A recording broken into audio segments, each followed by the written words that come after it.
It's that same grace that the Lord is bestowing upon these Gentiles now that they also be brought to Christ. Unto me, he says, who am less than the least of all saints, is this grace given that I should preach among the Gentiles the unsearchable riches of Christ. That's what God gave him to do, to go out into the world and to preach without distinction, Jew and Gentile, whomever the Lord would bring, the unsearchable riches of Christ. Why are they called the unsearchable riches? Well, just like he says, who am I? Less than the least of all saints, of all that God has justified by the blood of Christ, all that he has sanctified by the blood of Christ.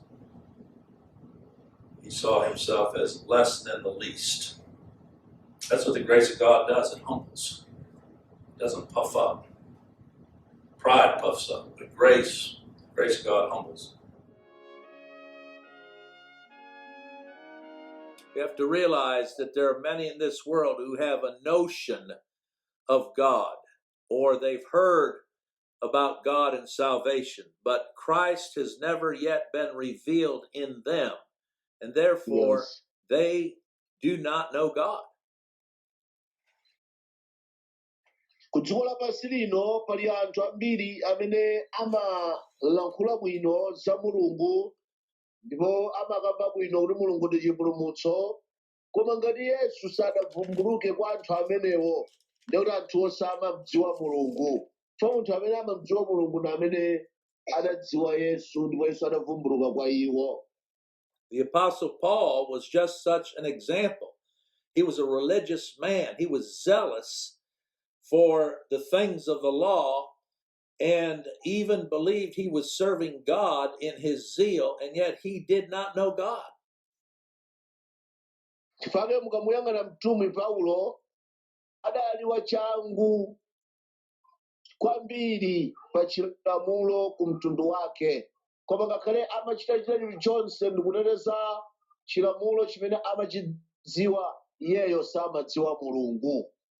In fact, in Galatians chapter 1, he describes that time of ignorance in which he thought he knew God, and he speaks there of his zeal for the Jews' religion. This is Galatians chapter 1 and verse 13, how he persecuted the church of God and wasted it. He did that all thinking that he was serving God. Ndi chifukwa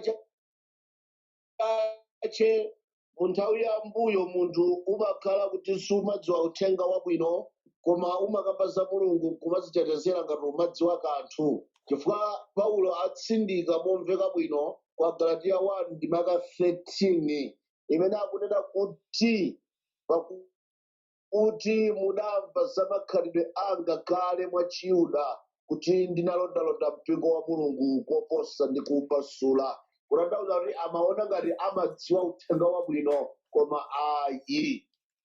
But when was it that he was enabled to truly see God as his salvation, that is Christ, and trust in him?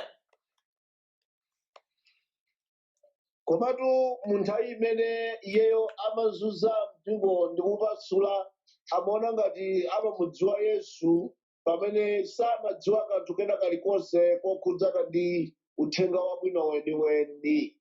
He says it in verse 15, when it pleased God, who separated me from my mother's womb. So he was always the Lord's, one of God's elect, even in his false religion. But when it pleased God, having been separated from his mother's womb, but called me by his grace to reveal his Son in me. That's when a sinner will know God in truth. Ndivale verse yaka 15 ikunena kuti koma pamene padakondweretsa mulungu, kutanthauza zimatengera mulungu kufuna kwake, amene anandipatula ndisanabadwe, chimene chikuonekera kuti onse amene mulungu adawasankha kalekale asanabadwe m'dziko lino, nandiyitana ine mwa chisomo chache kuti akavumbulutse mwana wace mwa ine. Kutanthauza kuti ndi pokhapokha mulungu wavumbulutsa mwana wake mwa iweyo pamene umene umamudziwa mulungu weniweni wa m'malemba.